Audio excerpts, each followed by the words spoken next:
gentlemen. Thank you for joining us here at ThinkTent for a nice early start, but we're very well geared up with coffee, tea and breakfast, so please let the wonderful staff here at the ICC help you out if you're in need of refreshments. But we are joining this morning to talk about council tax, the TPA's great council tax debate. And we've got 4 excellent panellists to guide us through this very important subject. Quite a lot of conference, as everybody knows, is focused on these big national issues, but of course what really matters to local people is what happens on their doorstep. So it's really important for a group like ours to get together and talk about these issues.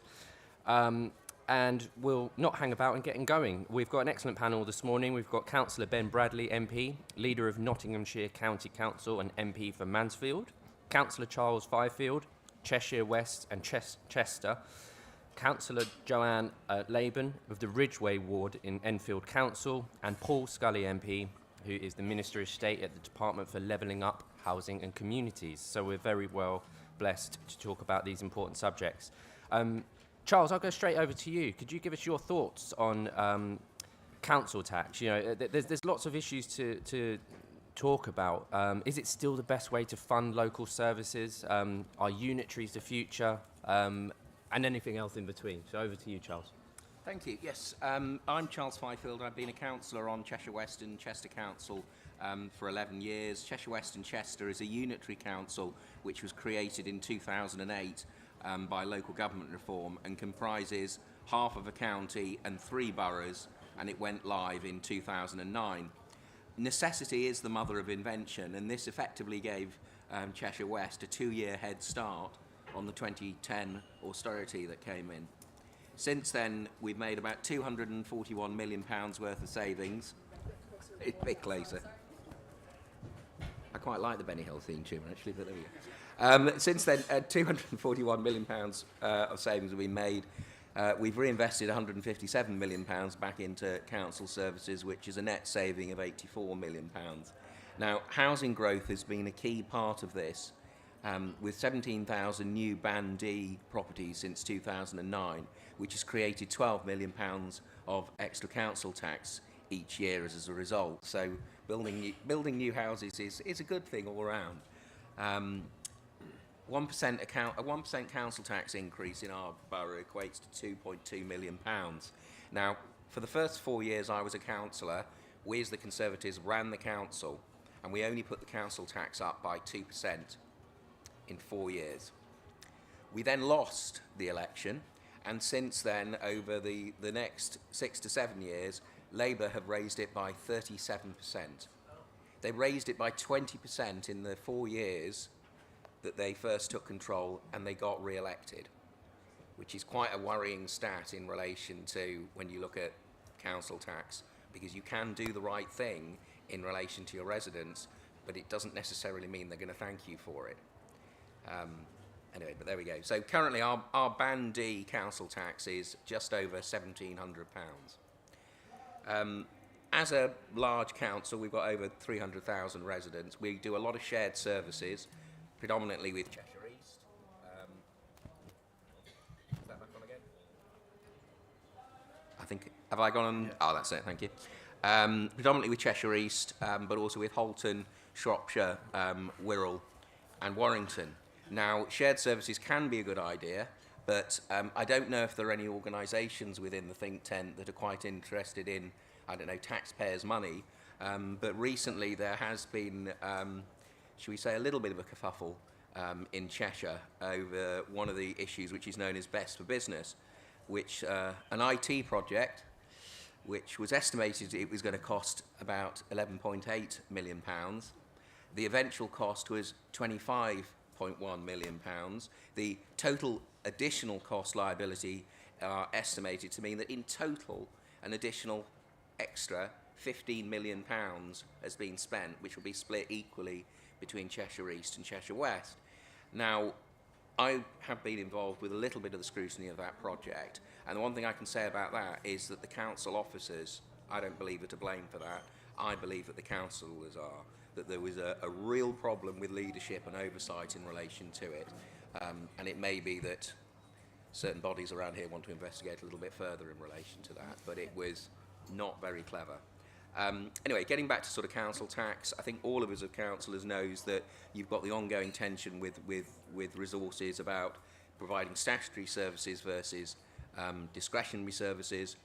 How do we generate income? Council tax, rent, rates, grant schemes, business improvement districts, public works loan boards, even, God forbid, crowdfunding on certain non-discretionary bits. And how do you cut spending? You can outsource, you can just cut things, you've got to invest to reduce, and you've got to work with partners. One thing I would say I think is worth looking at is decentralising. If you've got town and parish councils within your council area, then it's worth trying to see whether or not they can start doing some of the services that the borough or district council produces, because we've got the legal obligation to ensure that they take place, but it doesn't mean that we actually have to do them. And what is a big cause of additional spending? In my view, it's the ageing population. We have got an ageing population, and when you look at most councils, the largest single amount of money they're going to be spending is effectively in relation to adult social care. And that problem is not going to get any smaller anytime soon. So we've got to go and think of innovative ways of doing that. And I think there are ways of doing that in terms of design in relation to projects. One of the things I'm involved with is a disability access forum in my council, but disability, mobility, changing mobility as you get older is something that if you can design it into schemes, then you can save money in the long run because you don't need to retrofit. And I think that's it for me. Thank you. Thank you very much, Charles. It seems our friends outside have decided to turn up after their breakfast, so we'll try and speak slightly louder. Paul, can we hand over to you for a view from inside government on this issue? Yeah, thanks, John. I'm comparatively new in the job. In DLUC, I was promoted, just in July, and then I became the continuity minister as the only minister left in the department when Liz came in. So I bring all the institutionalised knowledge of the department to everybody else that's there. Now, I was a councillor in 2006, 2010 in Sutton. I was the leader of the opposition at Sutton Council. And it's funny, I keep reminding my officers of this. It's been 12 years since I was a councillor. That every time we start discussing some of the tensions and concerns and what have you, I've just realised nothing's changed in that regard. Oh, I remember that we were having that discussion then, etc., etc. And so if you look at local government finance, I think I'm starting from the place, and I've got myself a brand new shiny whiteboard specifically for the job, to sit there and thinking, okay, fine, everyone talks about core spending. That thing, I think it was Grant Shapps when he was local government minister back in the day in the coalition came up with, which is effectively a way of trying to simplify a really complex system of local government financing, thinking, can we go back to basics and actually have a simple system in the first place, rather than having to then add layer upon layer of explanation. And so I know that's a bit of a holy grail, and it'd be really interesting to see the councillors in the room, obviously taxpayers, aligners and other interest parties, to see where we get with that. Because when you talk about local government finance changes, there's never a good time to do it. I mean, and never a good time, apparently, seemingly, to do tax cuts, as we're just seeing this morning. Last week it was a measure that was just going to make us more competitive. When we look at our near neighbours, like Norway and Italy, today it's just a mill stand right on our neck, and it just goes to show the perils of actually tinkering around with the tax system and indeed simplifying the tax system. But I think council tax, in the meantime, it is the right way to fund councils. We've got to make sure that the councils are doing as much as they can with what they have, because I know there is a drive to a fairer funding settlement that the councils have been raising for a number of years. But again, it's just trying to find the space to be able to introduce that, because there's always winners and losers of every change. But what I found in the meantime is, I spent the summer looking at some of the poorer end of local authorities with my stewardship hat on, where we're sending commissioners in. Because whereas I'm a big devolutionist, there are some councils that don't have the skills, the ethos, the resource to actually be able to grab that opportunity that's given to them through greater devolution. You then get other councils who are not necessarily doing some of the things that Charles was saying with more imaginative things with the money, but they're frankly speculating. Well, if you want to speculate on various markets, just go and be a fund manager or something, rather than a local authority leader. So we see, some councils that have been speculating in solar farms, in offloading other assets and buying office blocks in other areas. If you're going to do that, at least do it in your own area. So you're seeing not only the investment return, but you're seeing the social return in your local area as well. I do think also we need to simplify local government, and that's I think where you've got the drive to. Whereas I'm not saying we're going to be there's going to be a big wholesale reform of local government or anything like that. But what you see with areas that Ben's involved with and other areas where we're introducing greater devolution with combined authorities and bringing clusters together to do Devo deals, you can get a greater sense of not just partnership working, but more streamlined, effectively sharing of services and sharing of ideas, which inevitably should come up with greater efficiencies if we're working together. I think the final thing I'd say, and when I was speaking to one of John's colleagues about this, he was saying, "Crikey, you get slaughtered if you talk about this." This idea that Eric Pickles introduced the referendum on council tax, and with good reason at the time. But I do have to question, and I'd really be interested to get your views about what you think of this, and when we get into the question and answers, because the problem is with devolution is accountability, and sometimes the disjoint between the two, and it's always with certain mayors, that's maybe with me being Minister for London might give you a hint about who I'm talking about. It's easy for them to wag a finger and not take responsibility for the things that they literally have the responsibility for, and blame it all on government, and government come in to bail them out. People are busy cooking eggs. They don't actually worry about who's providing what, as long as it works. And so when, as Charles said, the biggest discretionary spend of councils is social care, we've got to make sure that we as government fund that in a way, or structure that in a way that we still incentivise councils to do the very best, because they're not judged on that typically at elections unless you are someone that's actually using those services. I see Chuck at the back from Wiltshire. What was that figure, Chuck? You said it's 61% of your funding is... High 60% on about 5,600. So 5,600 residents in his area are using up high 60% of their I say using up. I mean, I don't mean that in a disparaging term. Are consuming that spend because of social care, and which is hugely necessary. It's one of the most important things that a council does. But 100% of his residents, a big chunk of his residents, won't be looking at that spend. They will be looking at other areas, the potholes, the bins, the more visible areas that councils have to offer. So we do have a big job ahead of us if we're going to get this right over the long term, to match expectation, keep taxes low, keep devolving power, and trusting local authorities and local politicians to do the right thing, but also make sure that they're truly accountable. Paul, thank you very much. Ben, don't take any offence, but I'm going to skip just past you and and ask Jo at Labour to talk from her view from Enfield. They should be on. Okay. Coming third, and I've probably agreed with most of what I've heard. It is still worth it. Council tax is one of those taxes where you can see what you're paying for. If your streets are dirty, you know you're not getting value for money. If the streets are clean, your bins are taken away regularly on time, and the fly tipping's not at the end of the street, your leisure centre's open, then you know you're getting value for money. So from a visual perspective, council tax is great way to pay for public services. But the banding needs to be reformed.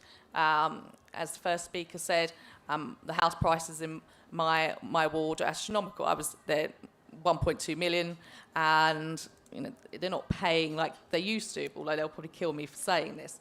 I must admit, Nikki Aitken, who's the vice chairman of the party now, when she was leader of Westminster, did a voluntary discretionary donation for those in the top band, and people did donate because they were told that there would be a new basketball court or there would be tangible things that they could be donated to, and people did do it. So that was a great idea by Nikki. That's probably why she's now an MP and doing well. Fairer funding. I do believe in fairer funding, especially in London. In the 80s and 90s, Enfield was rock solid conservative. It now isn't, and it is more deprived than it used to be, yet our funding still reflects a suburban 1980s, 1990s borough where we've inherited a lot more problems. Also, I didn't necessarily agree with the referendum on council tax. The Conservatives used to be known for low tax, good value for money, but because of the referendum, that type of differentiation is harder.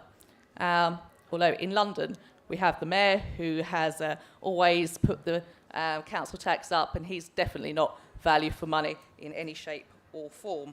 But they're the sort of points I wanted to make. But just because we talk about needing more money doesn't mean there isn't waste. I see waste on my council on a daily basis. And just for one excuse, my chief executive has just bought a £15,000 table. So whilst we're sitting here, he's a nice wooden oak table this morning. So that was with our council tax. So there is still sort of space to waste. But those are my points. Over to Ben. Thank you, Joe. Yeah, Ben, dive in. Thank you. Good morning, everyone. I think first principles, right, ever-increasing council tax is not sustainable.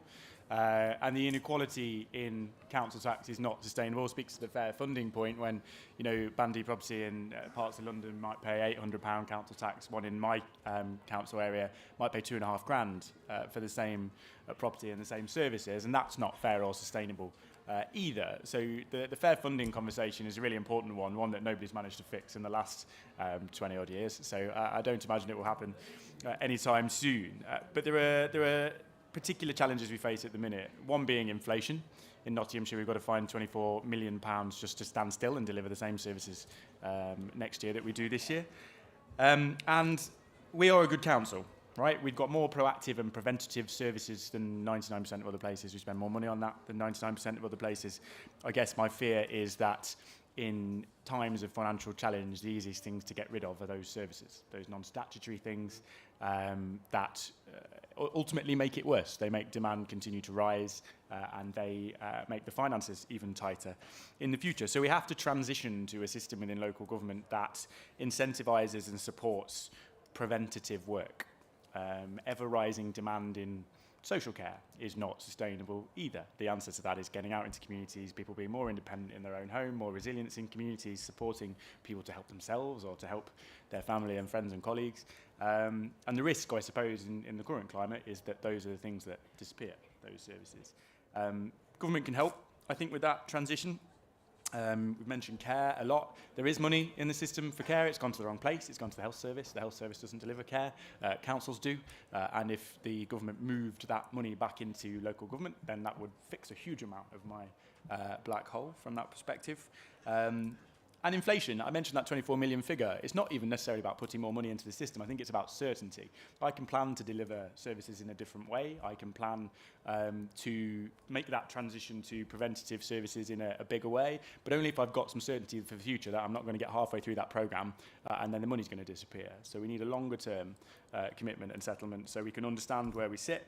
And we need to change some of the purse incentives in the system. I get paid to institutionalise people. I don't get paid to deliver preventative services in communities, which is wrong. And if you want to make that transition, then we need to make sure that that money is there and available for us to be able to go out and do youth services that prevent young people coming into residential children's care, rather than me only getting paid if I put them in a care home. It's not helpful for anybody. It's not good outcomes and it's more expensive.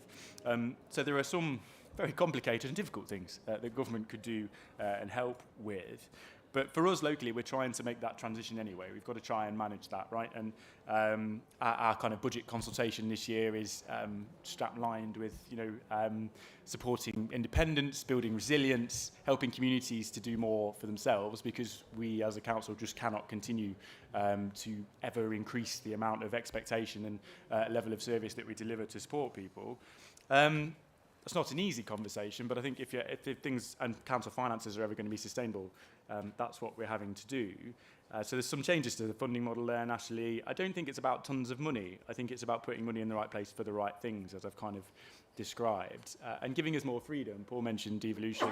Some of the answers to those questions are about passing things that are currently ring-fenced and currently quite difficult for us to use. Public health money, for example, where you've got 1 million boxes to tick to try and make sure you spend it on the things you're allowed to spend it on. But if I could just chuck it in the pot for my preventative services more broadly, I'll be able to deliver something much more transformative and something much more beneficial. There's also the challenge, as we've just been talking about, of the broken care market. And as we go around this cycle, I've got to pay £30 an hour for a member of care staff. So the council next door will pay £35 an hour for that member of care staff because they need them as well. And then I've got to pay £40 to get them back. And we're going round and round a cycle of ever-rising costs in that space. Intervention in that can only really happen on a national level. So there are some bits government definitely needs to do to make this sustainable. But really, local government is key, I think, to making the future of all this manageable, to making these costs manageable. The worst thing, as I say, would be for cuts to kind of get rid of all these preventative services. If you want to deliver the government's narrative, which is about kind of growth, it's about jobs and opportunity, it's about helping people to have better standard of living, better, higher skilled, higher paid jobs, all the rest of it, councils have got to be at the heart of building that within communities, of building community-based kind of services from the ground up, of making that more sustainable, of making that more cost-effective. And government needs to help us with that transition. We can't end up in a kind of austerity situation where those preventative services all disappear. I think it will only get worse. The final thing I would just say is on the kind of devolution and the economic point, councils can be a real driver of growth in communities as well, a deliverer of infrastructure. We in Nottinghamshire are kind of on with massive devolution deal. We're one of the third biggest combined authority in the country. We've got a development corporation that's delivering massive infrastructure. Freeport, we are in the shortlist for Step Fusion, massive nuclear infrastructure project. Conversations about investment zones. It's the local authority that drives all that, and we're part of delivering that. If I am having to spend all of my time and resource wondering about how I'm going to cut £24 million out of my budget, I haven't got the resource to deliver all of that, which is equally important. So that financial certainty for the future will help to deliver growth as well, even if it's not more money, it's just certainty about the money that's in the pot. But what's very clear is we all need to be open-minded. We need to be thinking about shared services across particularly complicated two-tier areas of local government. We need to think about how we do things together. We need to think about that shift and that transition to prevention and stop the ever-increasing rise in demand. And if we can do that, then you can get to a level of, perhaps you don't have to whack council tax up by the maximum amount every year. Wouldn't that be a nice place to be? So I'll leave that with you, Paul.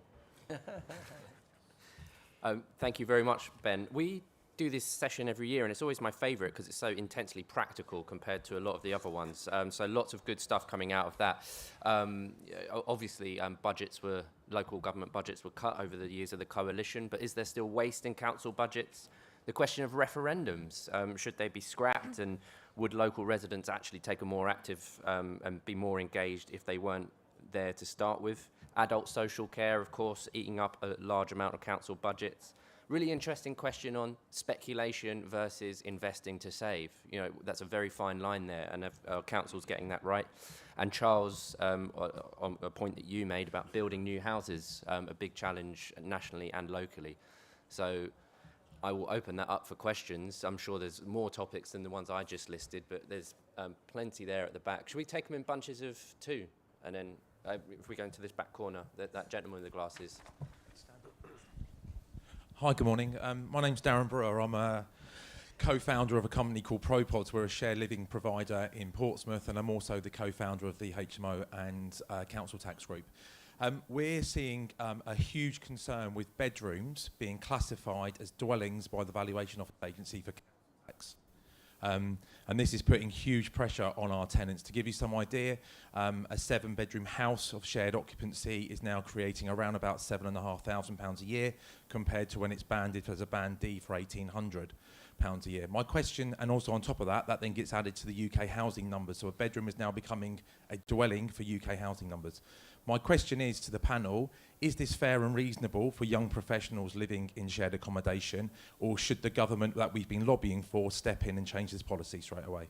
Okay, thank you. There was this gentleman here, Elliot. Yeah. Hello, yes, good morning. I'm Councillor Mark Whittington. I'm a double hatter, Executive Support Councillor for Finance at Lincolnshire County Council, and on South Kent Stephen District Council I'm the Cabinet Member for Waste Services and Environment. I know Ben from when he was working with our previous MP, Mr Nick Bowles, a number of years ago. At the County Council, we're facing similar financial numbers to what Nottinghamshire has. Our gap in Lincolnshire for next year is about 27 million. We're also facing the vast increase in adult social care, and we think on top of that 27 million, the adult social care reforms are going to cost us another 30 million, perhaps even 40. But there is possible to save money, because I only became the waste portfolio holder in February, and already I have done a review of the service, because we currently have several teams, some who are the refuse collectors, some who clean the streets, some who do grounds maintenance, separate teams, separate managers, and actually potentially they go out to the same villages. One may go out one day, one may go out the next day. So by rationalising the services and actually having multidisciplinary teams that actually go out and will cut the grass, then sweep the streets and deal with fly tipping, potentially we can reduce that combined budget of £3 million by £500,000. So there are savings that can be made, but councils just need to think a little bit innovatively around what they're doing. But we've also got big cost pressures. For instance, the impact of the Environment Act will cost my district council £5 million. We haven't got that sort of money. Across Lincolnshire, the Environment Act will cost us £80 million across all the districts and the county council. The adult social care is going to cost us vast amounts of money. My question really, though, is to Paul around fairer funding. The average Band D in Lincolnshire is about £1,500, and as Ben has already said, in London boroughs it can be half that. You know, there's this view that there's not poverty or deprivation out in rural areas. Well, in my district, in my county seat, I've got the Earlsfield estate in Grantham, which is one of the most deprived parts of the country if you actually look at some of the stats. So Paul, is fairer funding truly really on the agenda? Because there are an awful lot of rural areas, and especially on our east coast, down from Skegness to Ingermells, we have some very, very real poverty there, which is comparable. And I've lived in London for a number of years, and there's poverty there that's comparable. So is fairer funding really truly on the agenda? Because I really do think a lot of councils do need it, but it may have to also go alongside both devolution and unitarisation, because I actually think in Lincolnshire we actually need both devolution and a unitary approach. Thanks. Thank you, Mark. Charles, could you pick up Darren's question on bedrooms as dwellings? Well, I do rating, but I'm a chartered surveyor, but I do non-domestic rating rather than domestic. But I think it is a very good point in relation to how this is being assessed. HMOs, obviously, I sit on our planning committee, and those issues do come up. But I do think that I think it needs some further look at as to what's precisely going on there. Is it properly a dwelling? Is it an independent dwelling, or is it completely reliant on the others? Because it sounds like to me that something's gone wrong there.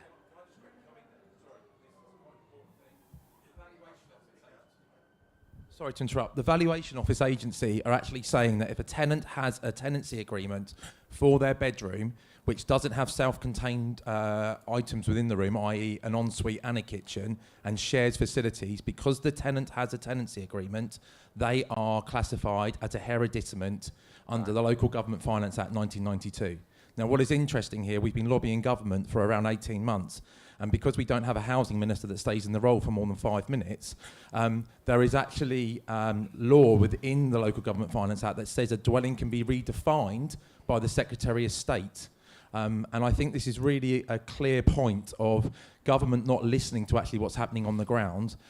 What's also happening is that the new Home Council Tax Bonus Scheme is also being applied for by local authorities when these bedrooms get classified. Charles, anything else? I think I might pass that one straight to Paul, actually. Yeah, no, speak to Lee Rowley. He's my colleague as housing minister. I'm happy to broker that. If you want to write to me, I'll happily pick that up, because there is a balance to be struck when you've got I think that was sort of like move both ways. You'll have some people probably stretching the definition of shared housing. You get others, as you say, that are stretching it the opposite way. So let's see where we can define the line a little bit more clearly to give the certainty, which leads on to the next question about fairer funding. To be frank, I don't think the immediate future, fair funding is still very much on the agenda, but I don't think you're going to find it in this settlement. We're not going to be, because the complex situation that we're finding at the moment. I think what I seem to be hearing is that there are some councils in the challenges that we've got who have more higher than expected reserves because of COVID underspends, but that's not equally distributed around the country by any stretch of imagination. So we wouldn't want to be doing something solely on the back of that to get us through the next few years, or even this next year. But we know so 2 years hence is going to be a real challenge for local authorities in particular. Michael Gove spoke at the local the LGA conference talking about a multi-year settlement, and I know that's what we're aiming for. But actually, it'd be really interesting to hear from councils as to whether that's still the same situation. Because I know you want the certainty. Ben was alluding to this in his comments. You want the certainty to be able to plan. So multi-year settlements have always got to be a good thing. But with things chopping and changing at the moment, is it the right time to do now when you're locked into a settlement when actually next year might look a little bit paltry? You can always jump more into it later. I just wanted to pick up on Mark's point about the collaboration and saving money, right? Prime examples of one of the kind of narratives I started to talk about when I became the leader of the council was, you've got district council who'll come and cut that bit of grass on the Monday, and then the county will come and cut that bit of grass next to it on the Tuesday. Somebody else comes back and has to sweep it all into the gully, which then we have to come and clean. It's mad, absolutely mad. And trying to get that down into something where we build a strategy together. Or even, lengthsman schemes and stuff, we get communities to do these things or pass them down. But one of the things I hope we can achieve in the East Midlands through the devolution settlement is, regardless of powers and funds that may come down, actually gets us around a table together on a regular basis, and that has never happened in the past, and helps us to build strategies on some of these things about how we do share services and how we do things together in a more cost-effective way, because it's the only way we're going to make it viable in the long term. So, I hope it helps us to facilitate that conversation. Let's try some questions on this side of the room. There's a lady at the back and then the gentleman just in. Thank you. County Councillor Fiona Guest from Hertfordshire County Council and member of Adult Care and Health Panel. And as has been mentioned from the platform, the new funding for health and social care is welcome, but most of it is going to health. So I'd like to ask, what lobbying and what work is being done to ensure that social care does get more? Because adult care, the numbers are increasing, the complexity is increasing. So, like my colleague from Lincolnshire has said, I think we're running to stand still. And this chap here, if you can just... Hi, Councillor Roger Bird, Fareham Borough Council. Paul, I was very interested in what you had to say about speculation, and it made some good points, and you were very firm about wanting to discourage it. I'd like to put you on the spot a little as to what you would consider to be speculation rather than investment by councils. As an example, there are several councils around the country that own airports. off the top of my head, Blackpool, Worthing, Fareham, Thanet used to, Plymouth would like to. Is an airport speculation or investment? Joe, could you pick up the first question from Fiona on social care and the sort of split between health and social care?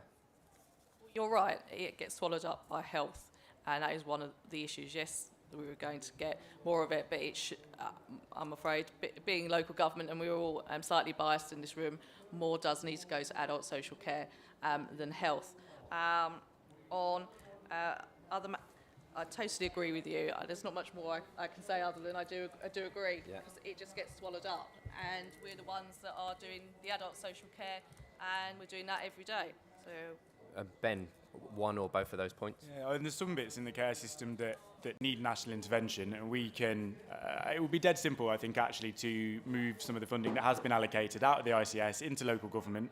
Actually, if you did that, and you can make some assumptions about how much each council would get, when we do that maths, it fills our gap, actually. It takes away a huge amount of the financial pressure. It's also really difficult to deliver massive reform when you're struggling just to deliver the day-to-day services, because we haven't got the staff and the resource to do that. So there needs to be a conversation about the timing of it all as well, because trying to just add in that massive reform piece of work on top of literally just trying to keep people alive on a day-to-day basis is a huge pressure on the system through lack of staff, largely, which comes back to the bit of government intervention that's necessary, which is the market. In adult and children's care market is an absolute basket case, and I described earlier the way that the costs cycle upwards. So in the way that in the past we've stepped into NHS agency staff, for example, and limited the amount of agency staff you can have and changed the system in that way, something like that needs to happen in the care market as well if it's going to be viable, because we're just running out of people. And then you end up in a spiral of things getting progressively worse, in that you've got to discharge people into residential homes because you haven't got home care staff, and people don't need to be in residential homes, so then their condition gets worse, and then you go round and round in a real problem there, unless we can just get into that market and stop people rinsing money out of it, frankly, because a lot of that's going to businesses and agencies who are taking money out of the system. On the other point on investment, I'd just very briefly say that there are some really awful examples of this where people have got this wrong, not least Robin Hood Energy and Nottingham City Council, 60 million quid in the hole, and they're now having to cut youth and children's services off the back of that, and will still be re-elected, which is incredible. My own district council, where I'm a constituency MP, has just had to spend 20 million quid doing up the fire safety on a hotel in London. Which is hugely helpful to local taxpayers as well. It's 20 million quid on a £13 million budget, so that's quite impressive as to where they're getting that money from. Where we're investing as a county council is in our service delivery, that capital investment. I'm building children's homes so that I don't have to outsource them to expensive placements in other parts of the country. I can run that myself, and that's how we're kind of investing to improve services. Paul, Roger directed the question at you. Speculation and investment, what's the difference? Yeah, no, first of all, don't forget we're transferring £500 million from NHS to social care at the moment. So that was announced in the fiscal event, and so that's to be welcomed. And we're working through exactly how the detail of what that's, what controls there are on there. Frankly, I'm really happy for it to come to local authorities as unring-fenced as possible, so that you can do exactly as Ben says and drive that change yourself. And then we want to go further, because we know that social care, both adult and children's put together, it's important that we join them up. It is the biggest. First of all, the biggest discretionary spend, but also the big driver of pressures on local government in the years to come. But to Roger's point, if you talk about an airport, was it Blackpool? Did you say? Airport. But you said, look, I mean, if say for example, Fareham Council had an airport in it, then I would say it's a fine line. Whether is there a strategic point of Fareham owning that airport, or would someone else do it better? And if it's strategic, then fine. But that's a strategic investment, not speculation. If Fareham owned an airport in Blackpool, then I'd really struggle with that. Sutton Council, my council, owns the Oxfam building in Oxford. £35 million they put in it. Why didn't they spend that in an office block in Sutton to actually have a strategic point of view as well as an uplift in property prices? That's the kind of direction I'm talking about. But when you get councils that are investing in solar farms, when you get, which is going horrendously wrong, when you get others that are selling off their assets to themselves and then borrowing off the back of it, then you're really venturing into some dodgy territory. And what you're finding is that you've got a whole load of consultants, just like you do in the private sector, just like you do in the national government, a whole load of consultants that are coming up with these creative and inverted commas wheezes to actually invest money on behalf of the taxpayer. It sets that cottage industry up, and I think that's what's feeding some of this. And I was Charles. just going to go and add is, in relation to airports, don't forget that Manchester Airport is owned by the local authorities in Greater Manchester, so it can be a good thing. Not that I'd necessarily recommend it, but as a point of fact, it is. Okay.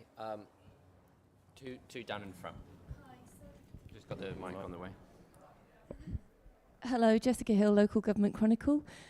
So you mentioned councils that have made unwise investment decisions, which it sort of sounds like you might be referring to Thurrock and Slough councils, but obviously you haven't named names. But in areas like that where councils are under significant amounts of debt, do you think that they should be able to raise council tax above the current threshold that the government sets without having to issue a referendum? Because let's face it, the public in those places are very unlikely to allow really significant council tax hikes. So do you think that might be the solution, is for example, in Slough, to allow a 10 to 20% council tax rise in 1 year to pay for those mistakes that have been made in the past?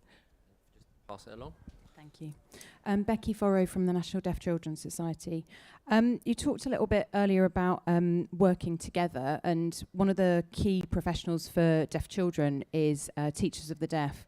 And in small local authorities, there may not be that many of them because their numbers of children are quite small. And I wondered if you could talk a bit more about how we can incentivise councils to work together to better support constituents, but also for efficiencies and cost savings as well. I'd just be interested in your views on how to improve the incentives or remove the barriers. Okay, why don't we just start from the left. Charles, should we be able to increase council tax above the threshold when councils have got themselves in a pickle? I would actually say yes, because ultimately, as councillors, we are elected to make decisions on behalf of our residents, and if we make bad decisions, then we ought to face the electorate. And I think that whilst I like the concept of there being that cap on council tax increases, and I also liked a policy that George Osborne shamelessly stole from the SNP, which was if you froze your council tax, you effectively, I think you got 1 or 2% extra on your council tax through the government grant. So it looked like you were freezing your council tax, even though you weren't. I think the cap on it and forcing a referendum is letting Labour off the hook, because they're putting it up to 4.99% every year regardless. My council has taxed to the max every year for 7 years, and every single year there's been a surplus. Every single year, but every single year that we're being drummed out that £40 million worth of Tory cuts is why we're sticking a council tax up. It's why they introduced a green bin tax, as we called it last year, and they keep using us as a smokescreen for their own inefficiencies. And I would actually, I would remove it, because I think the truth will out, that people will get sick of this once they realise what is going on. At least I would hope that they'd vote their councillors out, but in some places it won't change. Paul, over to you. Yeah, I mean, tax to the max. I can see a headline on the leaflet right there, can't you? Sort of like, I think that's a really good thing to. But Jessica, taking your point, I think this is why I mentioned the referendum at the beginning. Actually, I think for somewhere that's like Slough to do it now is a bit difficult, because you're just sort of doing it out of the blue. But I do think, as Charles said, the idea of having a referendum does mask the situation somewhat, and there's it comes back to accountability. It's a tricky path to tread, that we don't want constituents, the residents of Slough, to suffer unduly because of the incompetence of their local authority. But on the other hand, there's got to be accountability. This is the sort of gap that sits there, because Slough is one of those places that for many years has unrelentingly elected the same council group, and fun enough, this is what you end up with. You end up with a complacency, and which can have issues on financial management because you just don't have the skills left within the council. And so it's a difficult balance to strike as to who picks up the tab, frankly. But I think the overall signposting, the fact that people can physically see what their council tax bill and therefore what is happening within their local authority, you expect that to be carried through into accountability at the ballot box. But to answer the question about how you collaborate, I think this is for deaf children and other areas where it is a comparatively small number of users but a really important service. This is, again, what I was talking about when councils can too easily concentrate on bins and potholes because that's what the visible services are for their residents, or for the big ticket items like social care, as we've been talking about, and leave things like that. And trading standards, for example, as well, is another one that was my previous role as consumer minister is particularly important, is what can you do together to either have a shared service, or that sitting down, as Ben was saying, the combined authorities gives you an excuse to sit down on a more regular basis to maybe drive through support for some of those organisations. Ben, you want to pick up on either of those or both? Yeah, I mean, that's an interesting point. We're very lucky in my constituency. Actually, we've got an excellent school, SEND school for communication kind of challenges in particular that delivers a fantastic service for deaf children and others, autism and other challenges in that kind of space. But there's definitely scope for doing more of that together. Particularly, we talked earlier about preventative services, community-based support services, all those things that are very complex to deliver, multi-agency services. I often find that it's health that we really struggle to get to the table in those conversations, but the more we can collaborate in that space, right, and particularly tie health and the funding and the expertise in the health service into some of that delivery, the better.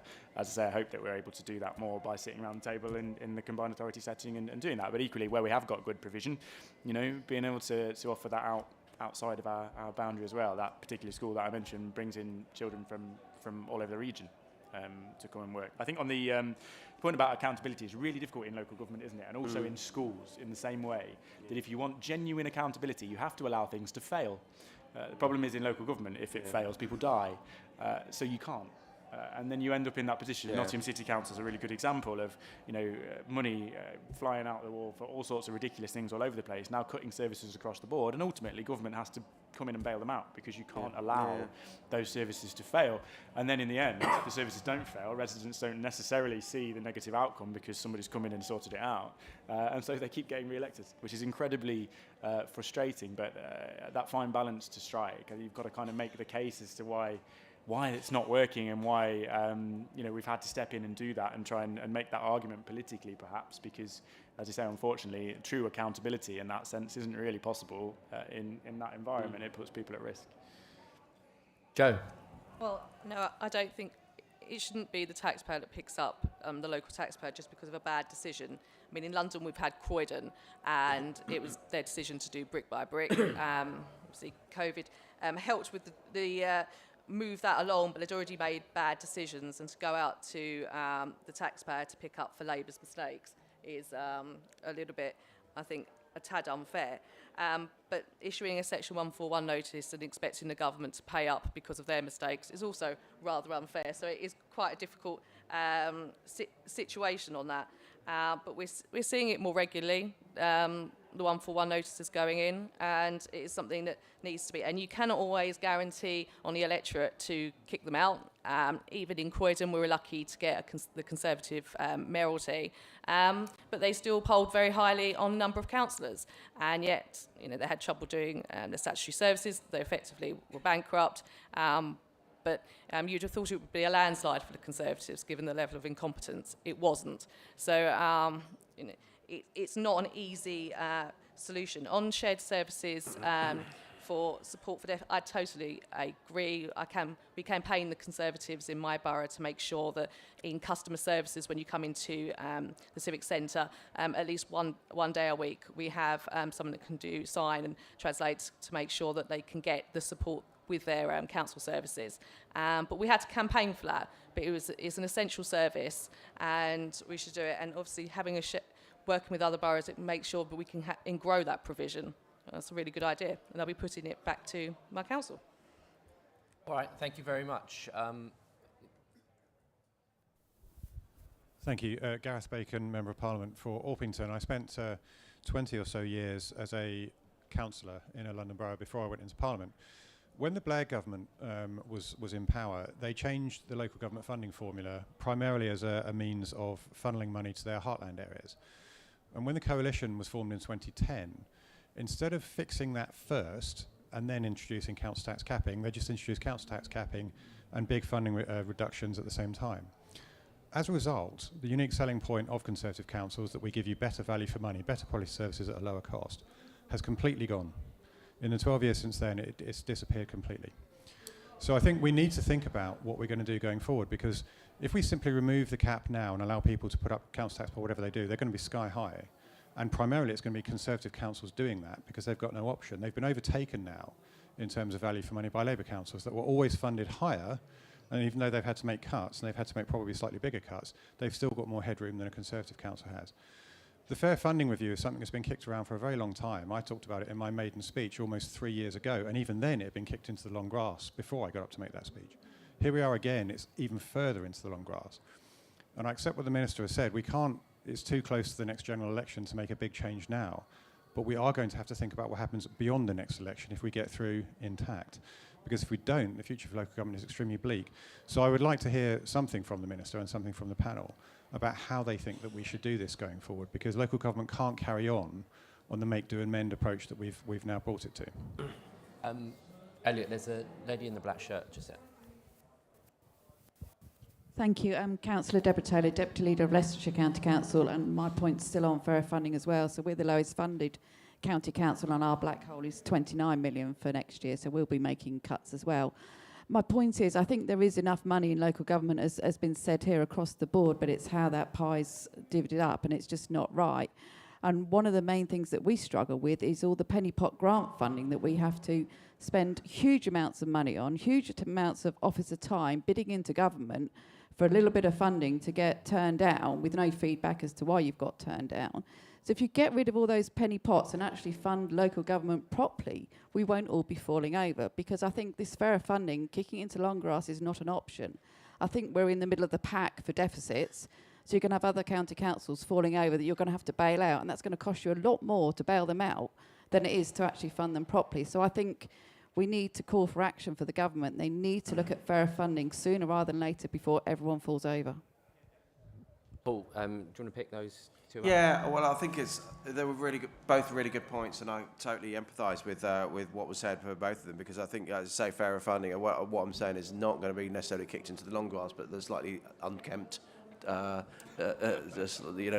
grass that needs mowing, because we're not going to do it this year, I don't think, but it is something we know we've got to do. We know we've got to address. That comes right back to my opening remarks about the fact I've got my shiny blank whiteboard, which I'd love to carry on talking to you, Gareth, about how we can actually get this done as soon as it is practicable. But I take your point again about grant funding. I think what we've tried to do over the last few years is to have as much money unring-fenced as possible. There's clearly stuff that we are trying to do, whether it's levelling up, whether it's the high street funds and these kind of things, that we have given local authorities to do, and we are absolutely, again, totally understanding and appreciative of the work the local government's done especially over the last couple of years, when I've been the one ringing up about COVID loans and COVID grants, for example, and now the energy rebates that we've been charging you to do. And I know how much time that is taking up of a council that was depleted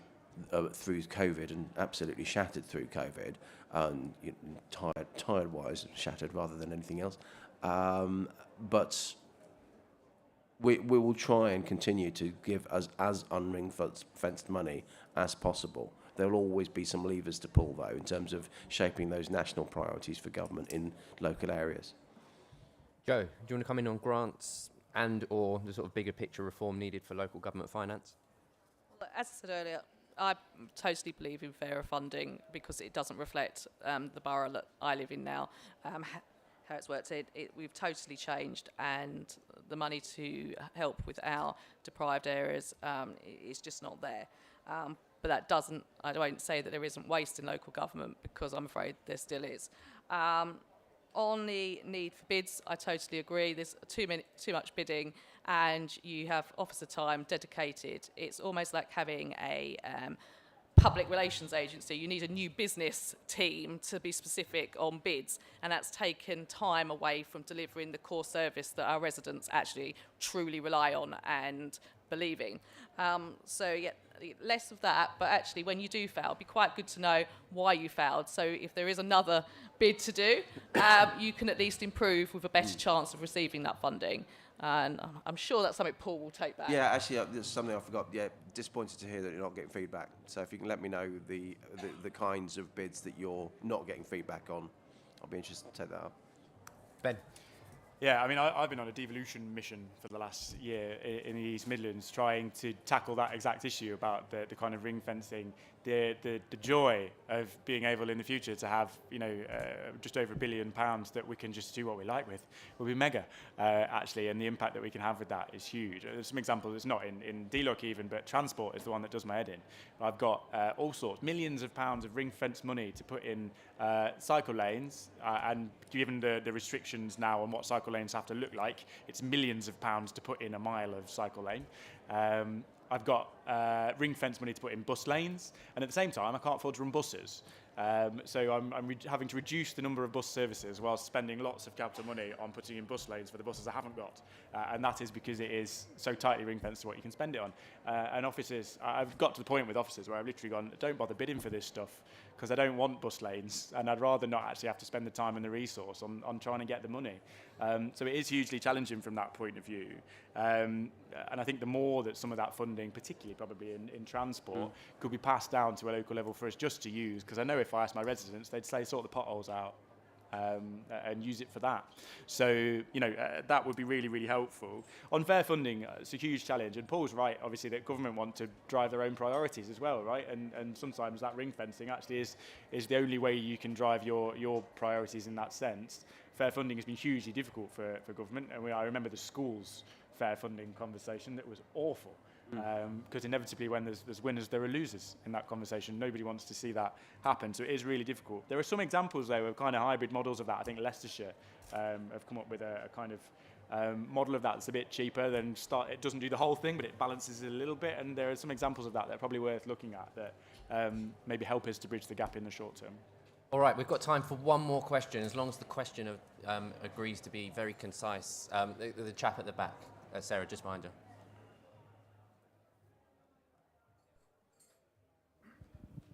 Thanks. I'm Justin Griggs. Spoiler alert, I'm from the National Association of Local Councils. So my question is on parish councils. They're the smallest part of council tax, 1.8%. It's about 600 million quid.